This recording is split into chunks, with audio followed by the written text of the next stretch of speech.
ยปฏิบัติตามกฎหมายว่าด้วยการเข้าออกและการคุ้มครองคนต่างประเทศอยู่สาธารณรัฐประชาธิปไตยประชาชนลาว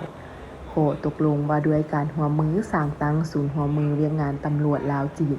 ระหว่างกระทรวงป้องกันความสงบลาวและจีนตามการประสานสมทบเฮ็ดเวียกตัวจริงกับเจ้าหน้าที่ตำรวจสาธารณรัฐประชาชนจีนประจำอยู่ศูนย์ร่วมมือลาวจีนปฏิบัติตามสัญญาแผนการร่วมลงมือระหว่างลาวจีนในการแลกเปลี่ยนข้อมูลข่าวสารและการส่งตัวถึงหาที่เป็นคนต่างประเทศโดยเฉพาะคนจีนกลับคืนประเทศเพื่อดำเนินคดีหลังจากถูกกักตัวได้อยู่สาธารณรัฐประชาธิปไตยประชาชนลาวในวันที่4กรกฎาคมปี2026นี้กลุ่มตำรวจคุ้มครองคนต่างประเทศกลุ่มใหญ่สันติบาลกระทรวงป้องกันความสงบ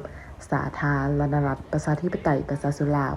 สมทบกับคณะศูนย์ร่วมมือเวียงงานตำรวจลาวจีนได้นำส่งและมอบผู้ถึงหา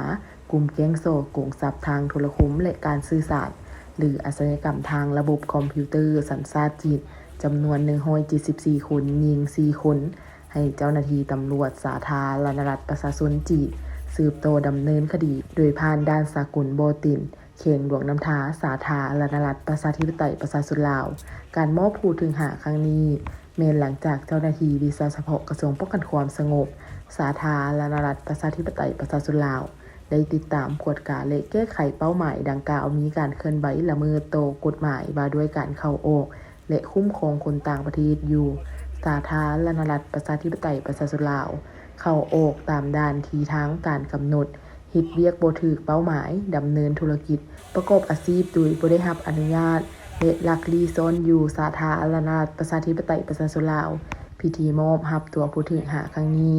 ต่างหน้าเจ้าหน้าที่ฝ่ายลาวสินบุตรบันทึกมอบรับโดยพันเอกฟองสาลีจันทวงศารองหัวหน้ากลุ่มตำรวจคุ้มครองคนต่างประเทศกลุ่มใหญ่สันติบาลกระทรวงป้องกันความสงบสาธารณรัฐประชาธิปไตยประชาชนลาวฝ่ายจีนสินรับโดยพันโทจางเสียนหัวหน้าหน่วยงานตำรวจกวดคุ้นเข้าองค์เมืองเหมิงลากิงเขง12พนาเขงยุนนาน